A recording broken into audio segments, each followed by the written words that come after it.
नमस्कार दोस्तों, आप सभी का स्वागत है डीके जनरल स्टडीज़ में। दोस्तों, आप सभी के लिए प्रयोगशाला परिचारक का यहाँ पर क्लास लेकर आया हूँ। जो भी अभ्यर्थी प्रयोगशाला परिचारक, साथ ही साथ भृत्य या वाहन चालक जिसकी भी तैयारी कर रहे हैं, सभी में यह क्लास काम आएंगे।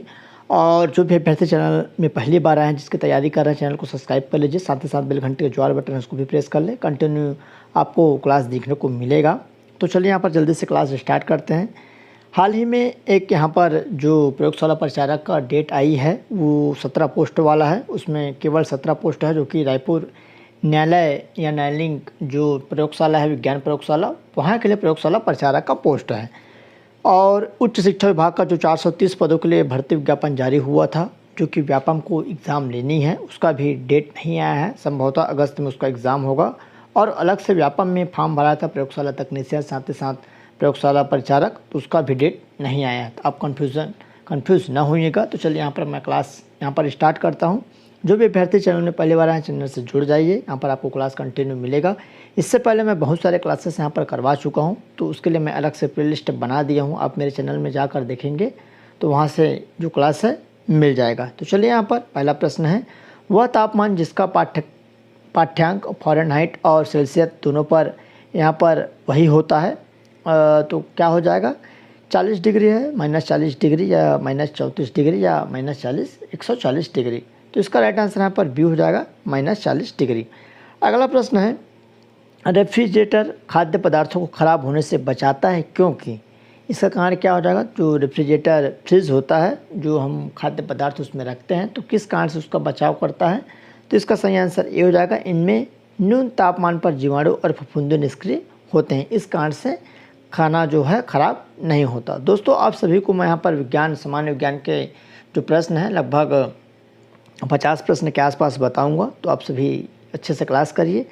अगला है, अपेक्षित आर्द्रता को किस रूप में व्यक्त करते हैं या किया जाता है?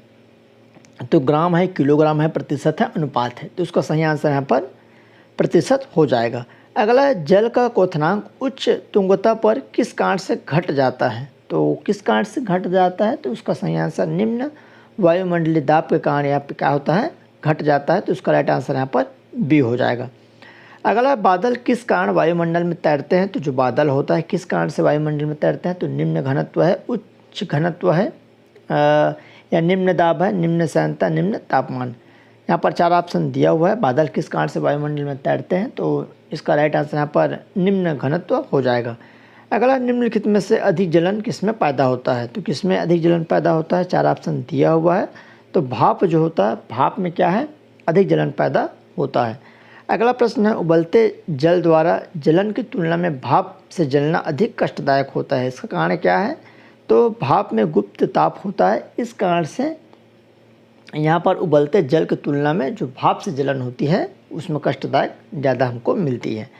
अगला प्रश्न है, यहाँ पर तारों का रंग किस पर निर्भर करता है? तो जब तारे होते हैं आसमान में, उसका जो रंग है किस पर निर्भर करता है? तो तापमान, दूरी, रेडियस या वायुमंडलीय दाब। तो इसका राइट आंसर तापमान हो जाएगा। दोस्तों, जो भी अभ्यर्थी प्रयोगशाला परिचारक और प्यून, चौकीदार इत्यादि वाहन चालक की तैयारी कर रहे हैं, तो जिसको भी स्पेशल मॉडल गेसिंग पेपर लेना होगा, मेरे को व्हाट्सअप कर सकते हैं। व्हाट्सअप नंबर 7828253841 पर आपको व्हाट्सअप करनी है और इसका डिटेल आगे आपको मिल जाएगा। इसके लिए आपको मिनिमम चार्ज पर दी जाएगी। बेहतरीन मॉडल गेसिंग पेपर आपको देखने को मिले। दोस्तों, आप सभी का स्वागत है डीके जनरल स्टडीज़ में। दोस्तों, आप सभी के लिए जो भी अभ्यर्थी प्रयोगशाला परिचारक की तैयारी कर रहे हैं, उनके लिए यहाँ पर मैं 15 मॉडल गेसिंग पेपर लेकर आया हूँ, जो कि आंसर सहित आपको PDF मिलेगा, जो कि 15 बेहतरीन INP मॉडल गेसिंग पेपर रहेगा। तो आपको इसके बारे में थोड़ा सा मैं बता दूं। प्रत्येक सेट में सिलेबस के अनुसार 100 प्रश्न रहेंगे। जैसा आपका एग्ज़ाम होना है, जैसे आपका एग्ज़ाम आता है और जैसे सिलेबस बना हुआ है, तो 100 प्रश्न पूछे जाएंगे। तो वैसे ही मैं 100 प्रश्न यहाँ पर बनाया हूँ। क्या क्या रहेगा, चलिए मैं उसको आपको बता दूँ। सबसे पहले सामान्य विज्ञान के यहाँ पर टोटल 900 प्रश्न रहेंगे। जो एक सेट बना है उसमें 1 से लेकर 60 तक आपका विज्ञान के प्रश्न रहेंगे।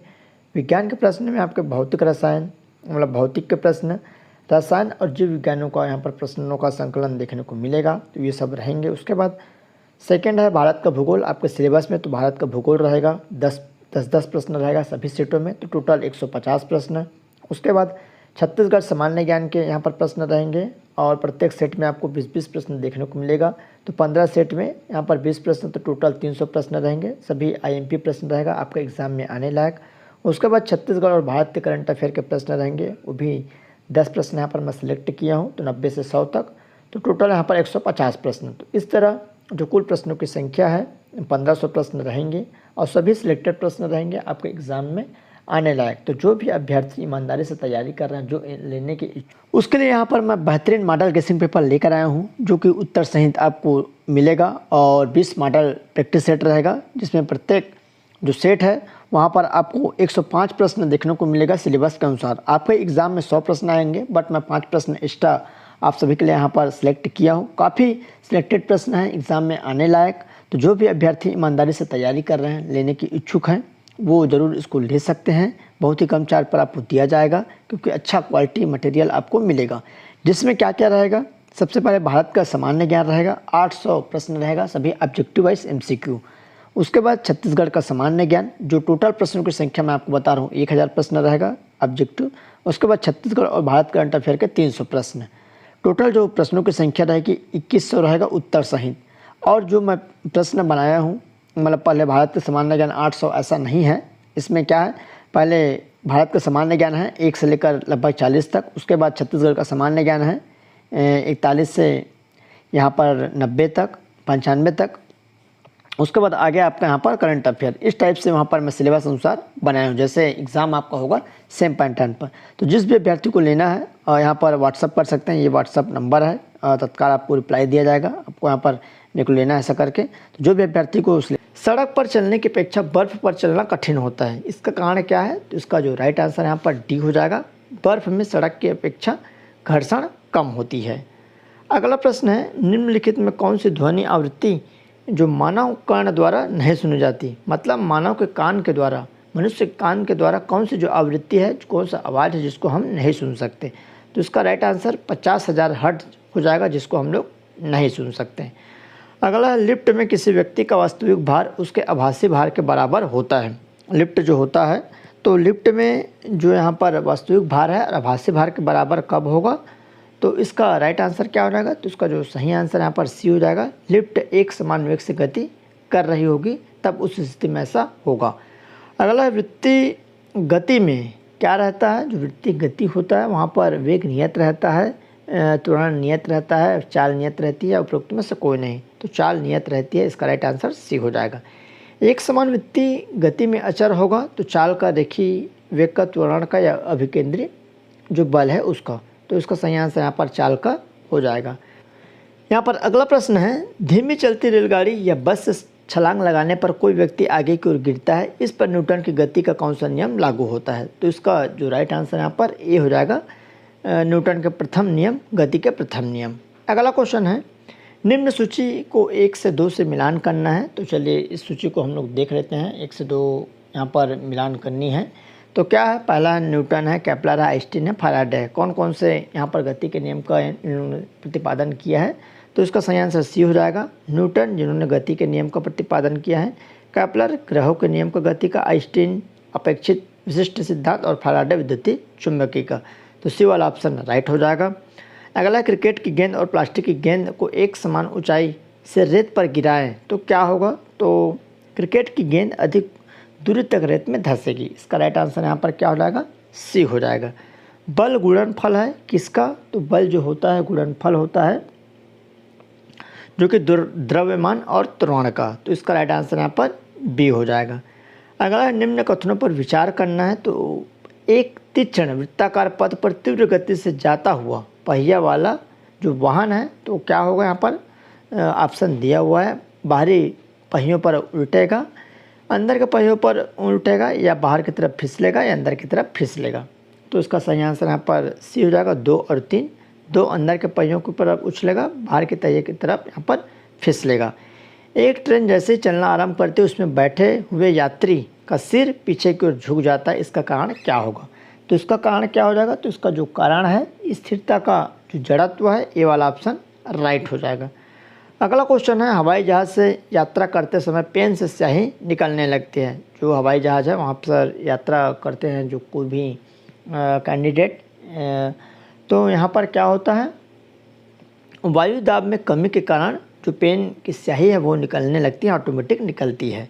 वस्तु की मात्रा बदलने पर अपरिवर्तित रहेगा, बदलाव नहीं होगा। किसका नहीं होगा? तो उसका राइट आंसर यहाँ पर घनत्व का। कोई भी वस्तु में यहाँ पर घनत्व उसका बदलेगा नहीं, वस्तु की जो मात्रा बदलती है। तो अगला प्रश्न है, कथन दिया हुआ है लोहे का एक गोला पारद पर तैरता है किंतु पानी में डूब जाता है। उसके बाद लोहे का अपेक्षित घनत्व पारद के अपेक्षित घनत्व से अधिक होता है, कारण है। तो कौन सा यहाँ पर सही हो जाएगा? तो सी वाला सही हो जाएगा। ए सही है, पहला वाला सही है, लेकिन आर जो बोला गया है, जो कारण है, वो गलत है। अगला है, पानी में तैरना गति के किस सिद्धांत को सत्यापित करता है या बताता है? पानी में जो तैरते हैं, तो यहाँ पर इसका सही आंसर गति के प्रथम नियम का सिद्धांत हो जाएगा। अगला है, लोहे की कील पारे पर क्यों तैरती है जबकि पानी में डूब जाती है? जो लोहे की कील होती है, खिला होता है, पानी में डूब जाती है, लेकिन यहाँ पर जो पारा है उस पर तैरने लगता है। तो यहाँ पर लोहे का घनत्व तो पानी से अधिक तथा पारे से कम होता है। इसका राइट आंसर सी हो जाएगा। शून्य में यहाँ पर स्वतंत्र रूप से गिरने वाले वस्तुओं की क्या होगा? तो यहाँ पर इसका राइट आंसर यहाँ पर सी हो जाएगा। समान त्वरण होता है जो शून्य में स्वतंत्र रूप से गिरने वाले जो वस्तुएं हैं, उसका यहाँ पर जो भार है। अगला है, एक सुई पानी में डूब जाती है जबकि लोहे से बना जहाज पानी में तैरता है। क्या इसका कारण होगा? क्यों? क्योंकि सुई का अपेक्षित घनत्व तो उसके द्वारा हटाए हुए पानी के अपेक्षित घनत्व से अधिक होता है। इस कारण से यहाँ पर सुई पानी में डूब जाता है, लेकिन जहाज नहीं डूबती। आकाश में उड़ते पक्षी में होती है, जो आकाश में पक्षी उड़ती है या उड़ते हैं, उसका यहाँ पर क्या रहती है? तो उसका सही आंसर यहाँ पर डी हो जाएगा। दोनों गति शक्ति और स्थिति शक्ति दोनों यहाँ पर रहती है। अगला प्रश्न है, स्वतंत्र गति के लिए 1 किलोग्राम द्रव्यमान की किसी वस्तु पर 1 न्यूटन का बल लगाया जाए तो वह क्या होगा? तो इसका सही आंसर यहाँ पर 1 मीटर प्रति सेकंड त्वरण की गति यहाँ पर करेगी। अगला, न्यूटन की गति के प्रथम नियम में किस राशि की परिभाषा मिलती है? तो यहाँ पर किसकी यहाँ पर परिभाषा मिलेगी? तो बल, बी वाला ऑप्शन सही हो जाएगा। अगला क्वेश्चन है, एक बल 0.5 किलोग्राम के पिंड में 10 प्रति मीटर सेकेंड त्वरण उत्पन्न करता है तो बल का मान क्या होगा? तो बल का मान क्या हो जाएगा? तो इसका सही आंसर 5 न्यूटन हो जाएगा। अगला, न्यूटन का पहला गति नियम संकल्पना देती है तो किसका देती है यहाँ पर? तो जड़त्व का। तो डी वाला ऑप्शन सही हो जाएगा। उस बल का नाम बताइए जो आभासी है, जिसका वास्तविक अस्तित्व नहीं होता, जिसे उत्पन्न नहीं किया जा सकता। तो यांत्रिक है, विद्युत है, केंद्रापसारी है या केंद्राभिसारी? तो डी वाला केंद्राभिसारी इसका राइट आंसर हो जाएगा। अगला क्वेश्चन है, प्लांक नियतांक का मान होता है, जो प्लांक होता है उसका नियतांक का मान क्या हो जाएगा? तो चलिए इसका देखते हैं इसका राइट आंसर। तो उसका सही आंसर यहाँ पर 6.63 × 10-4 जूल हो जाएगा। अगला, जब किसी वस्तु की गति त्वरित होती है तो उसकी चाल में सदा वृद्धि होती है, उसका वेग में सदा वृद्धि होती है, वह सदा वृद्धि को गिरती है या उस पर सदा कोई बल कार्य करता है। तो क्या हो जाएगा इसका सही आंसर? तो उसका सही आंसर यहाँ पर उस पर सदा कोई सदा बल कार्य यहाँ पर करता है। जड़त्व का गुण होता है, तो जड़त्व का जो गुण है क्या होता है? तो इसका सही आंसर यहाँ पर बी हो जाएगा, जो कि प्रत्येक वस्तु पर होता है। अगला है, गति का जड़त्व इस पर निर्भर करता है। किस पर निर्भर करेगा? जो गति है कोई जड़त्व है यहाँ पर किस पर निर्भर करेगा? तो यहाँ पर द्रव्यमान पर निर्भर करता है। ये वाला ऑप्शन सही हो जाएगा। अगला है, द्रव में पृष्ठ तनाव का कारण है, तो द्रव में जो पृष्ठ तनाव होता है उसका कारण क्या हो जाएगा?